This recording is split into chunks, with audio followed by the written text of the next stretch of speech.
ვაიმარის სამკუთხედის ქვეყნების საფრანგეთის, გერმანიისა და პოლონეთის საგარეო საქმეთა მინისტრები უცხოური დაფინანსებისა და პოლიტიკური საქმიანობის შესახებ საკანონმდებლო ცვლილებების მიღებასთან დაკავშირებით ერთობლივ განცხადებას ავრცელებენ. მხარეები ცვლილებებს სამოქალაქო საზოგადოების მიმართ საქართველოს ხელისუფლების სულ უფრო რეპრესიული მიდგომის გამოხატულებად აფასებენ და შეშფოთებას გამოთქვამენ.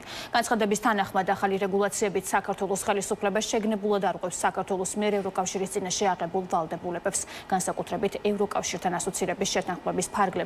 ეს შეფასებები კეთდება საკითხზე ცოტნე შაუშაძეს მოვუსმინოთ ცოტნე პირდაპირ ეთერში ხარ.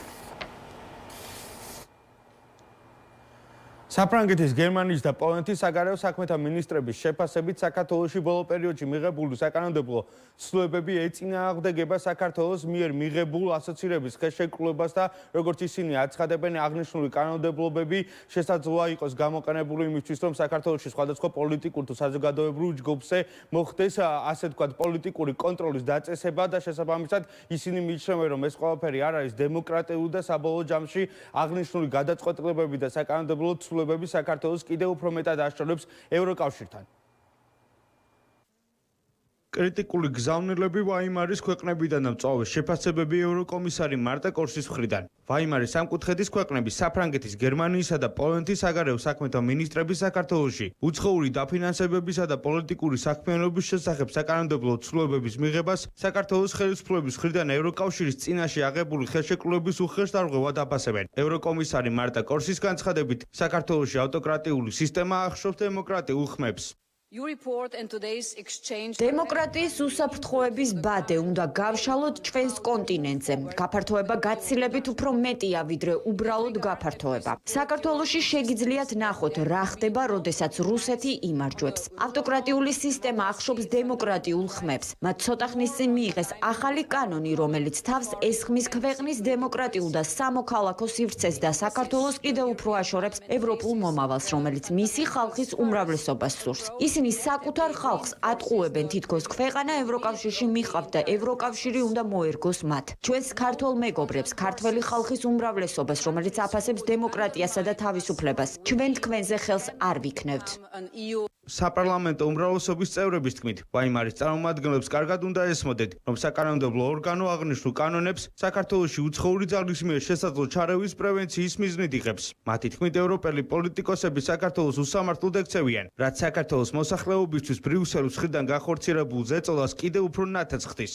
ასეთი განცხადების ავტორებს ვურჩევდი, რომ ქალბატონ მარტა კოს და ბარტონ ჰერჩინსკის მოусმინონ. ესენი არიან ადამიანები, რომლებიც ამბობენ, რომ ყველანაირ გზას მონახავენ, შეეცდებიან ყოველ შემთხვევაში რომ მონახონ, რომ პოლიტიკა დააფინანსონ ჩვენს ქვეყანაში, შემოიტანონ შავი ფული. ამ ყველაფრის საწინააღმდეგოდ ყოველთვის ჩვენი ქართული ოცნების გუნდის ნაბიჯები არის საპირისპიროდ გადადგმული ნაბიჯი და ჩვენი სუვერენიტეტის დარღვევის რისკების პრევენციაზე მიმართული. საარჩევნო კამპანიის დროსაც ჩვენი ლოზუნგი იყო ევროპისაკენ ღირსებით. თუ ვინმე მოგთხოვს იმას, რომ უღირსოდოთ წავიდეთ და ჩვენი სუვერენიტეტის შელახვის გზით წავიდეთ ევროკავშირისკენ, ეს ამას არ გავაკეთებთ. დანარჩენი არის მათი ტყუილი ნარატივები, რომელიც უკვე ალბათ ჩვენ ამ მომხმარებელსაც ყელში ამოვიდა და უკვე სერიოზულად აღარც უყურებს. ჩვენი დელეგაცია მიემგზავრებოდა ევროკავშირის სპეციალურ შეხვედრაზე ადამიანის უფლებებზე სასწავლებლად და გააუქმეს. ეს არის მათი სტილი. აი მაგ განცხადების გამკეთებელი ჩამოვიყვანოთ ახლა საქართველოში, კითხვას დავსვავს სამს, ვერც ერთზე პასუხს ვერ გამცემს, საერთოდ რაზე საუბრობს. საქართველოში რა მდგომარეობაა და რა დარღვევებზე საუბრობს.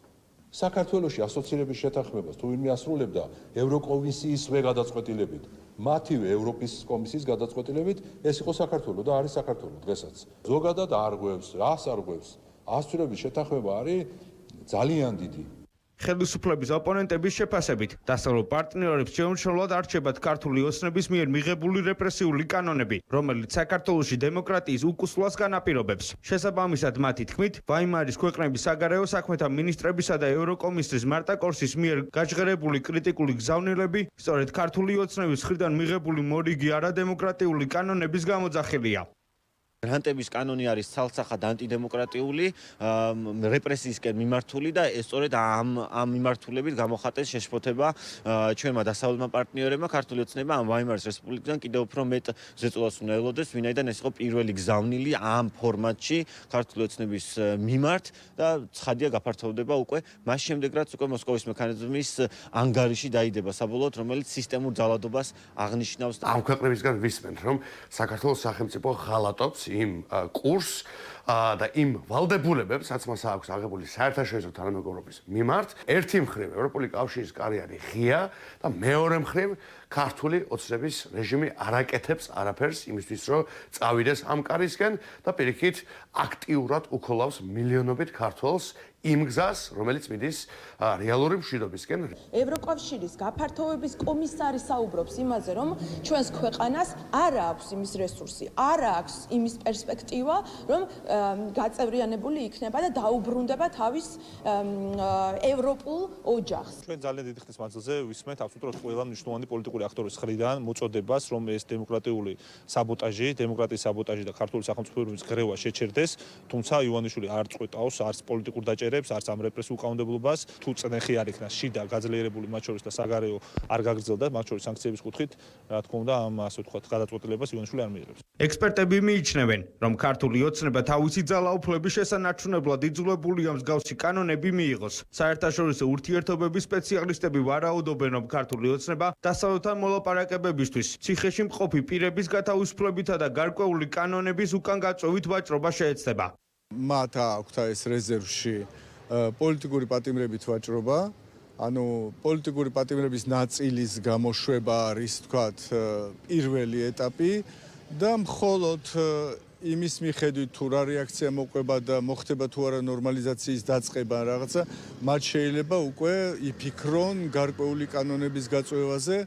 ოღონდ ძალიან ფრთხილად ალბათ. ქართული ოცნება არ მიატოვებს თავის აი ამ მიზნებს, რომ მას კონდეს სრული მონოპოლია ქვეყანაში. ამის უზრუნველსაყოფად მას სჭირდება ეს კანონების არსებობა. ყველაფერი ეს ქმნის სრულ განცდას, რომ საუბარი არის ავტორიტარიზმის კონსოლიდაციის მცდელობაზე საქართველოში. თუმცა საბოლოო ჯამში ეს არაფერს არ შეცვლის. ჩვენ ქვეყანაში გვყავს პოლიტიკური პატიმრები და უბრალოდ ტრაგიკული არის, რომ ეს პოლიტიკური პატიმრები დღეს ქართული ოცნების ქმედებების გამო არ არიან საკუთარ ოჯახებთან.